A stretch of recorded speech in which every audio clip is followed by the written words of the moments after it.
Best moral stories. Rangaiah Subbaiah அப்படிங்கிற 2 பேரு காசை சம்பாதிக்கிறதுக்காக வெளிநாட்டுக்கு போய் சம்பாதிச்சுட்டு அவங்களோட சொந்த ஊரான லிங்கையாபுரத்துக்கு வந்தாங்க. வழியில சுப்பையா, ரங்கையா, நான் நம்ம ஊருக்கு போன உடனே ஒரு நல்ல இடத்த வாங்கி ஒரு நல்ல வீடு கட்ட போறேன், வியாபாரத்தை கூட ஆரம்பிக்க போறேன். ஆமா, நீ? என்னோட அத்தை பொண்ணு லக்ஷ்மிய முதல்ல கல்யாணம் பண்ணிக்கிட்டு கொஞ்ச நாளுக்கு அப்புறம் இதே ஊர்ல சொந்தமா ஒரு வியாபாரத்தை ஆரம்பிச்சுட்டு அதுக்கப்புறம் ஒரு சொந்த வீட கட்டிக்கலாம் அப்படின்னு பாத்துக்கிட்டு இருக்கேன். அப்படின்னா நீ முதல்ல கல்யாணம் பண்ணிக்க போற? ஆமா, எதுக்காக இவ்வளவு சீக்கிரம் கல்யாணம் பண்ணிக்க போற? முதல்ல ஒரு வியாபாரத்தை ஆரம்பிச்சு வீடெல்லாம் கட்டினதுக்கு அப்புறம் நீ கல்யாணம் பண்ணிக்கலாமே. அப்போ நீ கேட்ட வரதட்சணை கூட அதிகமா கொடுப்பாங்க. வரதட்சணைக்காக எல்லாம் கல்யாணத்தை பண்ணிக்கல. எந்தெந்த நேரத்துல என்னென்ன நடக்கணுமோ அது அந்தந்த நேரத்துல நடக்கணும்னு பெரியவங்க சொல்லுவாங்க. எனக்காக என்னோட அத்தை பொண்ணு காத்துக்கிட்டு இருக்கா. அதனால நான் போய் முதல்ல அவளை கல்யாணம் பண்ணிக்க போறேன். அதுக்கப்புறம் வியாபாரம் ஆரம்பிச்சு அதுக்கப்புறம் வர லாபத்துல நிதானமா ஒரு வீடை கட்டிக்கலாம் அப்படின்னு பாத்துக்கிட்டு இருக்கேன். இப்பவே கல்யாணத்தெல்லாம் பண்ணிக்கின்னு காசை செலவு பண்ண ரெடியா இல்ல. இப்போ சம்பாதிச்சு கொண்டு வந்த காசுல ஒரு நல்ல வியாபாரத்தை ஆரம்பிச்சு அதுக்கப்புறம் வீடை கட்டிக்கிட்டு அப்புறமா தான் கல்யாணம் பத்தி யோசிக்குவேன்.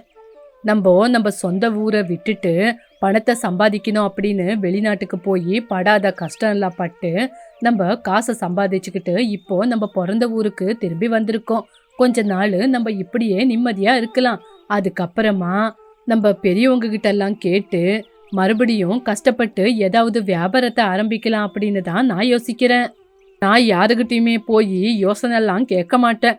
எனக்குன்னு கொஞ்சம் புத்தி இருக்கு. அந்த புத்திய உபயோகப்படுத்தி நான் என்ன பண்ணணும் அப்படின்னு நிதானமா யோசிச்சு முடிவெடுக்குவேன். சுப்பையா, நான் உனக்கு மறுபடியும் சொல்றேன், அவசரப்பட்டு எந்த ஒரு முடிவையும் எடுக்காத. பெரியவங்க கிட்ட கேட்டுக்கிட்டு நம்ம என்ன பண்ணணும்னு யோசிக்கணும். நம்ம அவ்வளோ கஷ்டப்பட்டு வெளிநாடெல்லாம் போய் பணத்தை சம்பாதிச்சு கொண்டு வந்திருக்கோம். அவசரப்பட்டு வேண்டாத தொழில போட்டு சும்மா நஷ்டத்தை எதுக்கு அனுபவிக்கிறது? நிதானமா யோசிச்சு முடிவெடு. கொஞ்சம் பொறுமையா யோசிச்சு முடிவெடு. வயசு இருக்கும்போது மட்டும்தான் இந்த மாதிரி வேலை செய்ய முடியும். இந்த மாதிரி டைம் எல்லாம் வேஸ்ட் பண்ண கொஞ்சம் கூட பிடிக்காது. இங்க பாரு, நீயும் இப்பவே கல்யாணம் பண்ணி அதுக்கப்புறமா வேலையை ஆரம்பிக்கலான்னு நீ யோசிக்கிற. ஆனா நான் முதல்ல கஷ்டப்பட்டு வேலை செஞ்சுட்டு அதுக்கப்புறம் கல்யாணம் பண்ணிக்கலான்னு நினைக்கிறேன். பார்க்கலாம் யாரு லைஃப்ல சீக்கிரம் முன்னேறாங்கன்னு. நீ நம்மளோட எதிர்காலத்தை பத்தி யோசிக்கிற. அதை நான் தப்புன்னு நான் சொல்லல. இருந்தாலும் நிதானமா யோசிச்சுதான் முடிவெடுக்கணும். அவசரப்பட்டு எடுக்கிற எந்த முடிவும் சரியானது கிடையாது. என்னதான் செஞ்சாலும் யோசிச்சு முடிவெடு அப்படின்னு 2 பேரும் பேசிக்கிட்டு ஊருக்குள்ள வந்தாங்க. ரங்கையா ஊருக்கு வந்துகிட்டு இருக்கும் போதே அவங்க அப்பா ராமையா வந்து அவனை வீட்டுக்கு கூட்டிட்டு போனாங்க. ராமையா வீட்டுக்கு போற வழியில அவனோட சின்ன வயசு நண்பனான கோபால பார்த்து அவன் கூட கொஞ்ச நேரம் நின்னு பேசிக்கிட்டு இருந்தான். ஏ சுப்பையா, உன்னை பார்த்து எவ்வளோ நாளாச்சுடா. ஓ, இப்பதான் வரியா? சுப்பையா அவனோட நண்பன் முன்னாடி கொஞ்சம் பெருமையா பேசிக்கணும் அப்படின்னு அவனோட பணத்திமர காட்ட ஆரம்பிச்சான். இல்லடா, இதோ இப்பதான் வந்துகிட்டு இருக்க. ஆமா, நீ இந்த ஊர்ல என்ன பண்ணிக்கிட்டு இருக்க? பணத்தை ஏதாவது சம்பாதிச்சிருக்கியா? டேய், இந்த ஊர்ல எல்லாம் பணத்தை சம்பாதிக்க முடியாதுடா. உன்னை பாரு, வெளிநாட்டுக்கு போய் பணத்தை சம்பாதிச்சுக்கிட்டு வந்திருக்க. இப்படி இருந்தாதான் முடியும். ஆமா, நான் பார்த்த மாதிரி நம்ம ஊரு கூட அப்படியே பழசாதான் இருக்கு. என்ன முன்னேற்றம் இருக்கு? டேய், நம்ம ஊர்ல முன்னேற்றம் வர்றதுக்கு எப்படிடா முடியும்? எங்கேயாவது ஏதாவது நல்லது நடக்குதா? இங்க முன்னேறதுக்கு மனுஷனுக்கு எந்த ஒரு வழியும் இல்ல. இன்னும் எல்லா ஜனங்களும் கூலி வேலையை தான் செஞ்சுக்கிட்டு இருக்காங்க.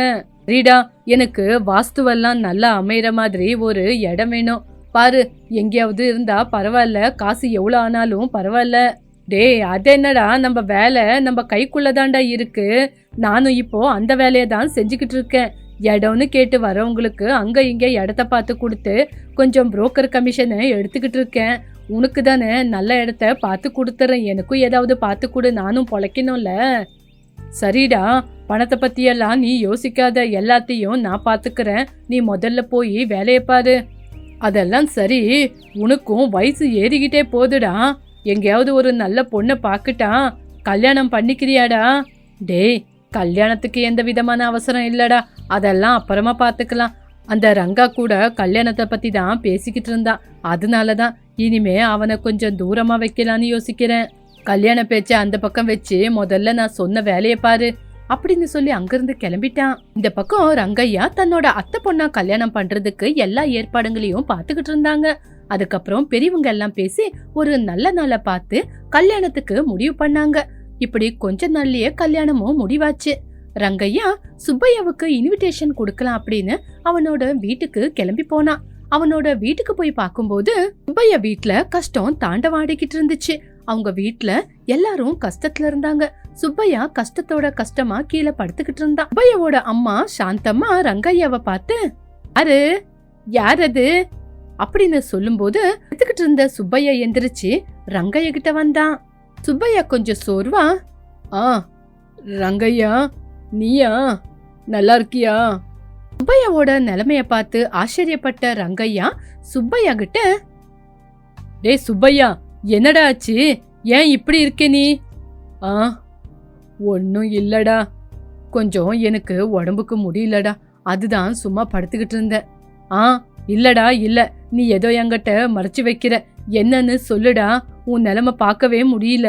இப்படி ரங்கையா சுப்பையா கிட்ட கேட்ட உடனே அது தப்பா இருந்தாலும் சுப்பையா எல்லா விஷயத்தையும் ரங்கையா கிட்ட சொன்னான். டே ரங்கா, நான் பெரிய மோசம் போயிட்டேன்டா. அந்த கோபாலம் என்ன ஏமாத்திட்டு என் கையில இருக்கிற பணத்தெல்லாம் தூக்கிக்கிட்டு ஓடிட்டான். நான் இந்த ஊருக்கு முதல்ல வரும்போது எதிரில அந்த கோபாலத்தை பார்த்தேன். அந்த கோபாலத்துக்கிட்ட எனக்கு ஒரு நல்ல இடம் வேணும், பார்த்து சொல்லுன்னு சொன்னேன்.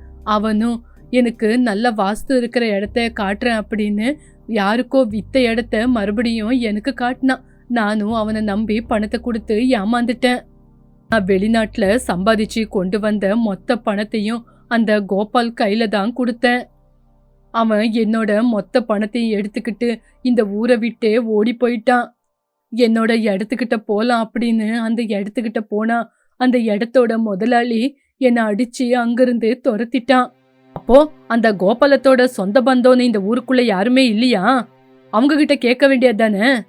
அவனுக்கு அவங்க அம்மா மட்டும்தான்டா. அவங்க அம்மாவை தவிர அவனுக்கு இந்த ஊர்ல யாருமே இல்ல. அவனுக்கு இதே வேலையா, இந்த ஊருக்குள்ள வர்றது, ஊரு ஜனங்களை ஏமாத்தி பணத்தை எடுத்துக்கிட்டு ஓடுறது. நான் அவனை ரொம்ப நம்பிக்கையா நம்பி அவங்கிட்ட மோசம் போயிட்டேன்டா.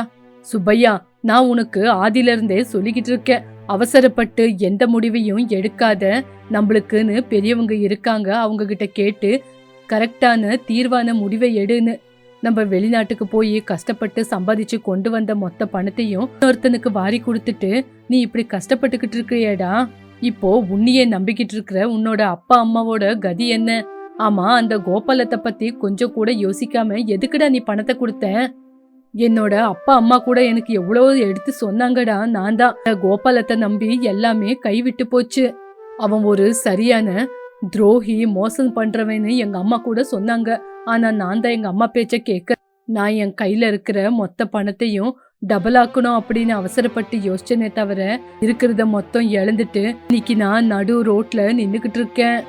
இத்தனை நாளா எங்க பையன் வந்து எங்களை காப்பாத்துவான்னு இவன் மேலதான் நம்பிக்கை வச்சிருந்தோம். அதனாலதான் கடனை உடனே வாங்கி இவனை வெளிநாட்டுக்கு வேலைக்கு அனுப்பிச்சோம்.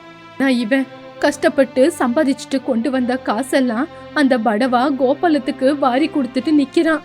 அவன் நல்லவன் இல்லைன்னு எவ்வளவுதான் இவனுக்கு எடுத்து சொன்னாலும் இவன் எங்க பேச்ச கேட்காம எங்களையே திட்டிக்கிட்டு இருந்தான். ஆனா அந்த கோபாலம் ஒரே தடவை இவனை ஏமாத்திட்டு ஓடிட்டான். இப்போ எப்படி நிக்கிறான் பாரு. அம்மா, நீங்க கவலைப்படாதீங்க, எப்படியாவது அந்த கோபாலம் எங்க இருக்கான்னு பார்த்து கண்டுபிடிக்கலாம். டே, அவன் இந்த ஊரை விட்டு போய் ரொம்ப நாளாச்சுடா. அவனை தாண்டா 10 நாளா தேடி தேடி சோர்வாயி படுத்துக்கிட்டு இருக்கேன். கீழ இருக்கிற காசு போய், வாங்கின இடம் போய், இப்ப சாப்பாட்டுக்கு கூட கதி இல்லாம அப்படின்னு சொல்லி அழுந்துகிட்டே ரங்கையாவோட கைய பிடிச்சான் சுப்பையா.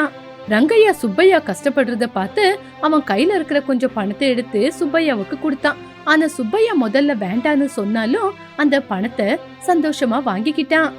டே சுப்பையா, நடந்தது என்னவோ நடந்து போச்சு. அடுத்த மாசம் 10ஆம் தேதி என்னோட கல்யாணம். நீ அம்மாவை கூட்டிக்கிட்டு கண்டிப்பா என்னோட கல்யாணத்துக்கு வரணும் அப்படின்னு இன்விடேஷனை கொடுத்துட்டு கிளம்பிட்டான். நடந்து வரும்போது இப்படி யோசிச்சுக்கிட்டே வந்தான். நம்புனவன் ஒரே ஊருக்காரன், முக்கியமா நண்பனு கூட பார்க்காம அந்த கோபாலத்துக்கு மோசம் பண்ண எப்படி மனசு வந்தது? நம்பிக்கையா காசை கொண்டு போய் கொடுத்தா அவன் ஏமாத்திட்டு ஓடிட்டு இருக்கான். பாவம், சுப்பையாவை பார்த்தா எனக்கு ரொம்ப கஷ்டமா இருக்கு. வீட்டுல அவங்க அம்மாவோட நிலைமை பார்த்தா ரொம்ப பாவமா இருக்கு. இந்த சுப்பையகிட்டையும் நான் ஆதியில இருந்தே சொல்லிக்கிட்டு இருக்கேன், அவசரப்படாதடா, எது செய்யறதா இருந்தாலும் பின்னாடி முன்னாடி யோசிச்சு தன்னோட பெத்தவங்க கிட்ட கேட்டு செய்டா, அவங்களுக்கு இந்த ஊரை பத்தி நல்லா தெரியும்னு. ஆனா இவன் தான் திமிரு புடிச்சு, இல்ல என்கிட்ட பணம் இருக்கு, நான் முதல்லயே செலவு பண்ண மாட்டேன், அப்புறமா தான் செலவு பண்ணுவேன்னு எதேதோ சொல்லிக்கிட்டு இந்த மாதிரி நிலைமைக்கு வந்துட்டான். அப்படின்னு சுப்பைய பத்தி யோசிச்சுக்கிட்டே வரும்போது வழியில கோபாலத்தை பார்த்தான். கோபாலத்தை பார்த்த உடனே அவனை பிடிக்கணும்னு நினைக்கும் போது கோபாலும் ரங்கையாவை பார்த்து அந்த பக்கம் இருந்து ஓடிக்கிட்டு இருந்தான். எப்படியோ பிடிச்சிட்டான். டே கோபாலம், சுப்பைய உன்னை நம்பி காசை கொடுத்தா அதை தூக்கிக்கிட்டு அவனை ஏமாத்திட்டு அந்த பணத்தெல்லாம் மொத்தமா சுருட்டிக்கிட்டு ஊரை விட்டு ஓடி போறியா நீ? ஒரு நண்பனுக்கு துரோகம் பண்றோன்னு கொஞ்சம் கூட உனக்கு மனசாட்சி குத்துலியாடா? சின்ன வயசுலயே வெளிநாட்டுக்கு போய் பெத்தவங்க எல்லாம் சந்தோஷமா இருக்கணும்னு கஷ்டப்பட்டு பணத்தை எடுத்துக்கிட்டு வந்தா அந்த பணத்தை எல்லாம் சுருட்டிக்கிட்டு நீ ஓடி போவியா? அவன் பணம் திமிரு இருக்குன்னு அதிகமா ஆடினா, அதனாலதான் அவங்கிட்ட இருந்து பணத்தை தூக்கிக்கிட்டு ஓடி போன. அவனை யாரு என்ன நம்ப சொன்னா? ஆமா, நான் ஏமாத்துனது அவனோட பணத்தை, நீ யாரா என்ன கேக்குறதுக்கு?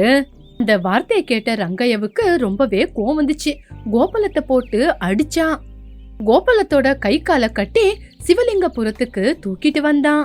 பஞ்சாயத்தைய கூட்டி ஊரு ஜனங்க முன்னாடி கோபாலத்துக்கிட்ட இருந்து சுப்பையாவுக்கு வர வேண்டிய காசை வசூல் பண்ணி சுப்பையா கிட்ட அந்த காசை கொடுத்தான். ரங்கையா, நீ செஞ்ச இந்த உதவிய இந்த ஜென்மத்துல நான் மறக்க மாட்டேன்டா. இவ்வளோ வருஷமா நான் கஷ்டப்பட்டு சம்பாதிச்ச காசை அத தவற விட்டப்பதான் தெரிஞ்சது பணத்தோட மதிப்பு என்னன்னு. இனிமே நான் அவசரப்பட்டு எந்த முடிவையும் எடுக்க மாட்டேன். எல்லாருகிட்டையும் தீர விசாரிச்சுட்டு தான் எந்த முடிவா இருந்தாலும் எடுப்பேன். இந்த கோபாலம் எனக்கு அந்த மாதிரி புத்திய கத்து கொடுத்திருக்கான்னு ரங்கையாவுக்கு நன்றிய சொன்னான். அதுக்குதான்டா பெரியவங்க கூட சொல்லுவாங்க, அவசரப்பட்டு முடிவெடுக்கிறது நல்லதில்லைன்னு. சரிடா, இதெல்லாம் சரி. 10ஆம் தேதி நீங்க எல்லாருமே என்னோட கல்யாணத்துக்கு வந்தே ஆகணும், ஞாபகம் வச்சுக்குங்க. இப்படி ரங்கையா மறுபடியும் அவனோட கல்யாணத்தை பத்தி சொல்லி அங்கிருந்து அவன் ஊருக்கு கிளம்புனான். ரங்கையாவோட கல்யாண நாளும் வந்துருச்சு. ஊர்ல ரங்கையாவுக்கு ரொம்ப கிராண்டா நல்லபடியா கல்யாணத்தை பண்ணி முடிச்சாங்க. சீதா நகரத்துல சந்திரம் பாக்யம் அப்படிங்கிற புருஷன் பொண்டாட்டி வாழ்ந்துகிட்டு இருந்தாங்க. உங்களுக்கு சாந்தி விஜய் அப்படிங்கிற 2 பசங்க. அவங்க குடும்பத்துல நிறைய ஆசைங்க, நிறைய கோரிக்கைங்க இருந்துச்சு. அவங்க யோசனை எல்லாம் கனவுலயே இருந்துச்சே தவிர அவங்களோட வாழ்க்கையில வாழ முடியல. கனவுலயே ஆசைப்பட்டதெல்லாம் வாழ்றதுதான் அவங்க மிடில் கிளாஸ் ஃபேமிலி. இந்த மாதிரி எல்லாம் ஒரு மிடில் கிளாஸ் ஃபேமிலிய தவிர வேற எங்கேயுமே இருக்காது. சந்திரம் ஊரூரா சுத்தி துணி வியாபாரம் செய்யற சின்ன வியாபாரி.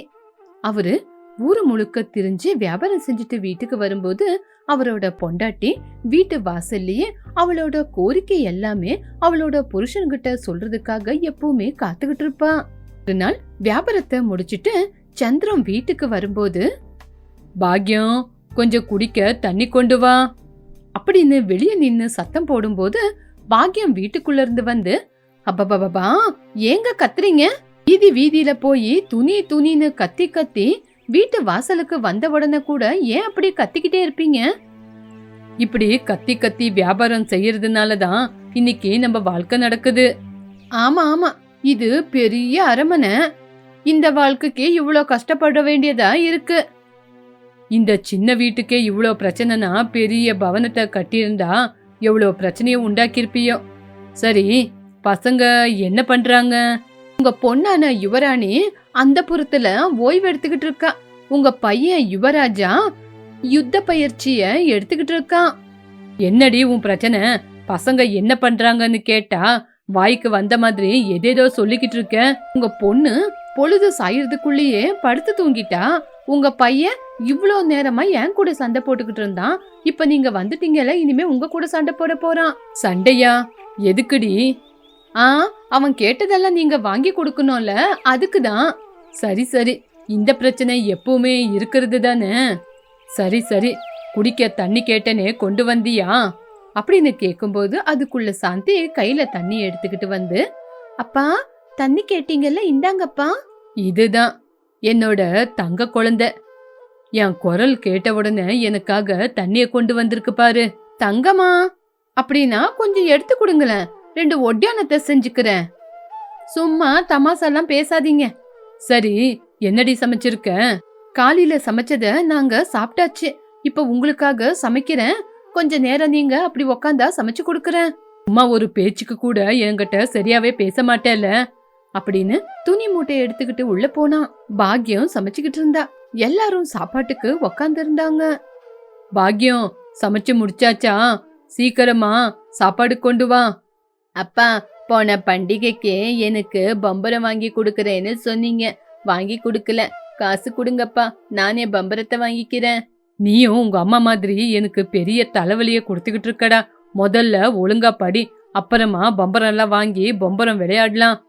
பாக்யம் சீக்கிரம் சாப்பாடு கொண்டு வா, ரொம்ப பசி எடுக்குது. உன் பையன் இங்க உக்காந்துகிட்டு என் தலைய திங்கிறான். பாக்யம் சமையல் அறையில இருந்து சாப்பாட கொண்டு வந்துகிட்டே இப்படி சொன்னா. அப்பா, எத்தனை தடவை உங்ககிட்ட சொல்லிருக்கேன், துணிய விக்கிற மாதிரி வீட்டுல சத்தம் போடாதீங்கன்னு மறுபடியும் ஏங்க கத்துவீங்க? சாந்தி பாக்யம் பையன் கையில புருஷன் கையில எல்லாரு கையிலயும் சாப்பாட கொடுத்துட்டு 4 பேரும் ஒன்னா உக்காந்து சாப்பிட ஆரம்பிச்சாங்க. அப்பா, எனக்கு தங்க கம்மலை வாங்கி கொடுக்கறேன்னு சொன்னீங்கல்ல, எப்பப்பா வாங்கி தருவீங்க? நீயே ஒரு தங்கம், தங்கத்துக்கு எதுக்காக தங்க கம்மலுன்னு சொல்லுவாருடி உன்னோட அப்பா. நான் சொல்ல வந்தத நீயே சொல்லிடுவியா? என்ன சொல்ல விட மாட்டியா? என் தங்க பொண்ணு, அப்பா உங்களுக்கு கூடிய சீக்கிரமே தங்க கம்மலை வாங்கிட்டு வந்து குடுக்கறேம்மா. ஆமா ஆமா, இவ்வளோ காலமா நானே கேட்டுக்கிட்டு இருக்கேன், எனக்கே வாங்கி கொடுக்கல. இப்ப பொண்ணு கேட்ட உடனே பொண்ணுக்கு வாங்கிட்டு வந்து தராராமா. அப்பா, என்ன சொன்னாலும் ஏட்டிக்கு போட்டி ஏண்டி பேசுற? ஏட்டியும் இல்ல போட்டியும் இல்ல, சும்மா வாய மூடிக்கிட்டு எல்லாரும் சாப்பிடுங்க அப்படின்னு சொல்லி எல்லாரும் சாப்பிட ஆரம்பிச்சாங்க. சாப்பிட்டுட்டு எல்லாரும் படுத்து தூங்குனாங்க. நடு ராத்திரி நேரமாச்சு. வீட்டுக்குள்ள ஏதோ ஒரு சத்தம். அந்த சத்தத்தை கேட்டு பாக்யம் தூக்கத்துல இருந்து எந்திரிச்சு உக்காந்தா. ஏங்க, ஏதோ சத்தம் கேக்குது, எந்திரிச்சு அது என்னன்னு பாருங்க அப்படின்னு சொன்ன உடனே, பாவாடை சட்டை லுங்கி வாங்கம்மா வாங்க, ரொம்ப குறைஞ்ச விலைக்கு கொடுக்கறேன். ஐயோ, எருமாடு மாதிரி தூங்குறாரு, யாரோ திருட வந்திருக்கான், முதல்ல எந்திரிச்சு போய் பாருங்க அப்படின்னு சொன்ன உடனே சந்திரம் எந்திரிச்சு உக்காந்தான். ஏங்க, ரூமுக்குள்ள ஏதோ சத்தம் கேக்குது அப்படின்னு சொன்ன உடனே 4 பேரும் எந்திரிச்சு உக்காந்துட்டாங்க. நிதானமா ரூமுக்குள்ள போய் பாக்கும்போது ஒருத்தன் சந்திரனை தள்ளி விட்டுட்டு அவங்க வீட்டுல இருந்து ஓடி போயிட்டான். திருட வந்திருக்க, அவனை புடிங்க அப்படின்னு வீட்டுக்குள்ள இருந்து அவன் கத்திக்கிட்டு இருக்கும்போது வெளியிலயும் திருடன்னு ஜனங்க கத்திக்கிட்டு இருந்தாங்க. எல்லாரும் அந்த சத்தத்தை கேட்டு ரோட்ல வந்து பார்த்தாங்க. அங்க 2 பேரும், யாரோ திருடனா, 2 திருடங்க இந்த வழியா வந்தாங்கன்னு எல்லா ஜனங்களும் கத்திக்கிட்டு இருக்காங்க. யார் அந்த திருடன்? அவன் பின்னாடி வீதியில இருந்து ஓடுறான், வாங்க போய் பிடிக்கலாம். இப்படி ஊரு ஜனங்கள்லாம் திருடன் பின்னாடி போனா பாக்யன் சந்திரன் மட்டும் பசங்களை கூட்டிக்கிட்டு வீட்டுக்குள்ள வந்தாங்க. அப்போ சந்திரன் நடு வீட்டுல ஒரு மூட்டை இருக்கிறத பார்த்து, ஏ பாக்யம், என்ன அந்த மூட்டைய நடு வீட்டுல வச்சிருக்க, அதை எடுத்து அந்த பக்கம் வை. ஏங்க, நான் எந்த மூட்டையும் வைக்கலங்க, அது உங்க துணி மூட்டையா தான் இருக்கும், நீங்களே எடுத்து வைங்க. அது என்னோட துணி மூட்டை இல்லடி, கொஞ்சம் சரியா பாரு. அட ஆமாங்க, இது எந்த மூட்டை, இது எப்படி இங்க வந்துச்சு? முதல்ல அது எந்த மூட்டைன்னு கொஞ்சம் போய் பாரு அப்படின்னு சொன்னா சந்திரம். சந்திரம் அப்படி சொன்ன உடனே பாக்யம் அந்த மூட்டை கிட்ட போய் அதுல என்ன இருக்கு அப்படின்னு அந்த மூட்டைய நிதானமா திறந்து பார்த்தா. அம்மா, என்னம்மா அப்படி நின்னுட்டீங்க? பாக்யம், என்னடியாச்சு? பாக்யத்தோட பையனான விஜய் வந்து அந்த மூட்டையில எட்டி பார்த்தான். அவனும் வாயடைஞ்சு போயிட்டான். அட என்னடா, உங்க அம்மா தான் அப்படி அசந்து போய் நிக்கிறான்னா நீயும் அசந்து போய் நிக்கிற, அப்படி அந்த மூட்டையில என்னடா இருக்கு அப்படின்னு சந்திரமும் வந்து எட்டி பார்த்து அவனும் அசந்து போய் நின்னுட்டான். அவனோட பொண்ணு என்ன ஆச்சுன்னு பார்த்து, அப்பா என்ன ஆச்சுப்பா, நீங்களும் அப்படி அசந்து நின்னுட்டீங்க? அப்படி சாந்தி வந்து அவங்க அம்மாவை தொட்டு இழுத்து பார்த்தா. உடனே எல்லாரும் அந்த ஆச்சரியத்துல இருந்து வெளியே வந்தாங்க. அதுல மொத்தம் தங்க நகையா இருந்தது. அத பார்த்து அவங்க எல்லாரும் ஆச்சரியப்பட்டாங்க. ஏங்க, நான் பாக்குறது கனவா இல்ல இந்த நடு ராத்திரியில? என்னங்க இது? எனக்கும் அப்படிதாண்டி தோணுது. இருந்தாலும் ஒரே கனவு 2 பேருக்கும் வராதுல்ல அப்படின்னு சொன்ன உடனே பாக்யம் சமாதானமாயி, பாக்யம் முதல்ல போய் வீட்டை தாப்பால போட்டுட்டு வந்து 4 பேரும் தங்கத்தை சுத்தி உக்காந்துக்கிட்டு, அம்மா சாந்தி, நீ தங்க கம்மல் வேணும்னு கேட்டலம்மா, உன் உடம்பு முழுக்க தங்கத்தால அலங்காரம் பண்றமா. பாக்யம், நீ தங்க மூக்குத்தி வேணும்னு கேட்டல, உனக்கு உன்னோட மூக்கே தங்கத்துல செஞ்சு கொடுக்கறேன். எவ்வளோ தங்கம் இருக்கு.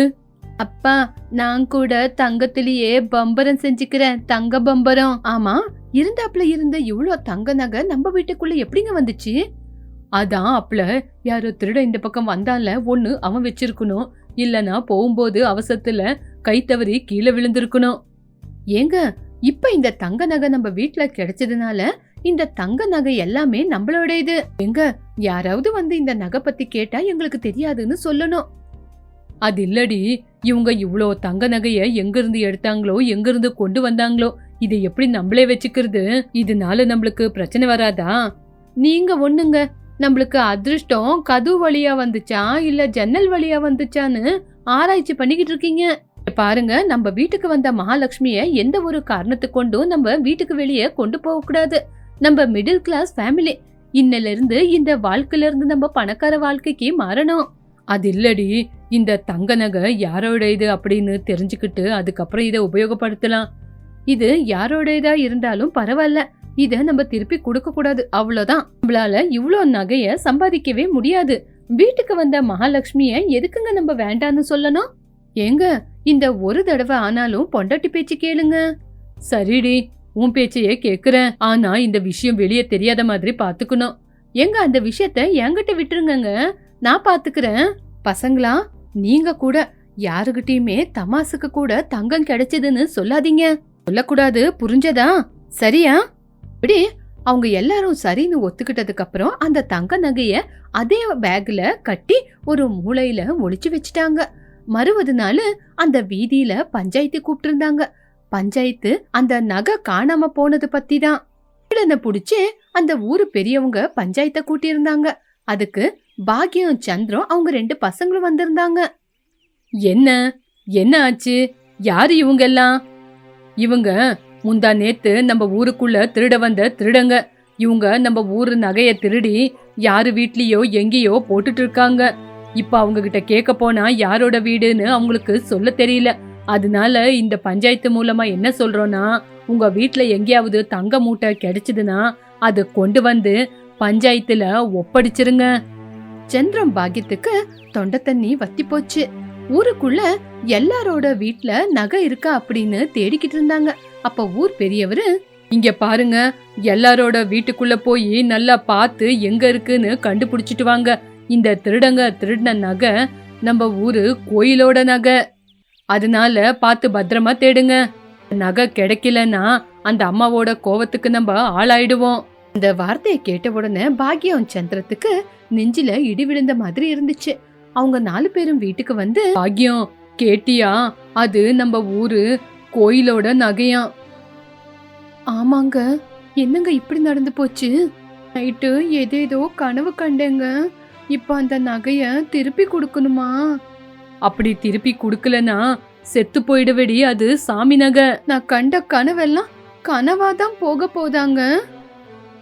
அந்த கடவுளோட நகையை வச்சுக்கிட்டு விளையாடுறது வேண்டாம். முதல்ல அந்த நகையை கொண்டு போய் கொடுத்துடலாம். இப்படி அந்த நகைய கையில எடுத்துக்கிட்டு வீட்டுக்கு வெளியே வர்றதுக்கு முன்னாடி தன்னோட பொண்டாட்டி புள்ளைய கவலையோட பார்த்தான்.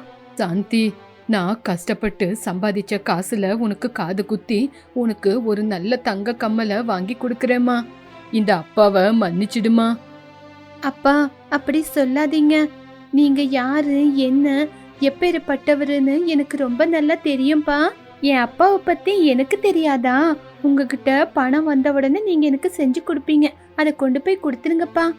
பாக்யம், கஷ்டப்படாம நம்ம கைக்கு எந்த பொருள் வந்தாலும் அது நம்ம கையில நிக்காதுடி. கஷ்டப்படாம வந்தது ரொம்ப நாள் தங்காது. இந்த நகை நம்ம வீட்டுக்கு எப்படி வந்துச்சோ அப்படியே கிளம்பி போகுது. இது மேல நீ ஆசைப்படாத.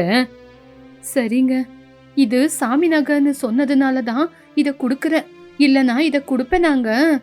உன்ன மாதிரி பொம்பளைங்கள மாத்துறது அந்த கடவுளால கூட முடியாது. இந்த நகைய கொண்டு போய் பஞ்சாயத்திலேயே கொடுத்துறேன் அப்படின்னு அந்த நகைய கொண்டு போய் பஞ்சாயத்துல கொடுத்தான். ஐயா, இந்தாங்க ஐயா, நைட்டு திருடங்க என் வீட்டு பக்கம் வந்திருக்காங்க. வரும்போது திண்ணையிலேயே இந்த நகைய போட்டுட்டு போயிட்டாங்கன்னு நினைக்கிறேன். இந்தாங்க ஐயா, அந்த அம்மாவோட நகை, எடுத்துக்குங்க ஐயா. சபாஷ் சந்திரம், நீயும் உன் குடும்பமும் எந்த நிலைமையில இருக்கீங்கன்னு இடி ஊருக்கே தெரியும். அப்படி இருக்கும்போது சாமி நகைய கொண்டு வந்து திருப்பி கொடுத்துட்டீங்கல்ல, உங்களை இந்த ஊர் ஜனங்க எல்லாரும் சார்பா பாராட்டுறோம். இத்தனைக்கும் உண்மையான விஷயம் என்னன்னு சொல்லல. இந்த நகை அந்த அம்மாவோட நகை இல்ல, இந்த நகை எங்க வீட்டோட நகை. நைட்டு திருடங்க திருடினது எங்க வீட்டு நகையதான். சாமி நகை அப்படின்னு சொன்னா பயத்துல திருப்பி கொடுத்துருவீங்க அப்படின்னு தான் பொய் சொன்னேன். அதே மாதிரி உண்மையாயிடுச்சு. அந்த வார்த்தையை கேட்ட உடனே பாக்யம், சந்திரம், 2 பசங்க, ஊரு ஜனங்க எல்லாருமே ஆச்சரியப்பட்டு நின்னாங்க. ஒரு பெரியவரும் அந்த நகையை எடுத்துக்கிட்டு கிளம்பி போனாரு. அப்பா, நம்ம மோசம் போயிட்டோம். எனக்கு தங்க பொம்பரம் வாங்கி தரேன்னு சொன்னீங்க. தங்க பொம்பரம் நம்ம கைவிட்டு போய்கிட்டு இருக்குப்பா அப்படின்னு கவலையோட சொல்லி ஊர் பெரியவரை பாத்துக்கிட்டு இருந்தாங்க. இந்த கதை மூலியமா நம்ம தெரிஞ்சுக்க வேண்டியது என்னன்னா, நம்ம கஷ்டப்படாம எதுவுமே வராது. அப்படி கஷ்டப்படாம வந்தது ரொம்ப நேரம் தங்காது.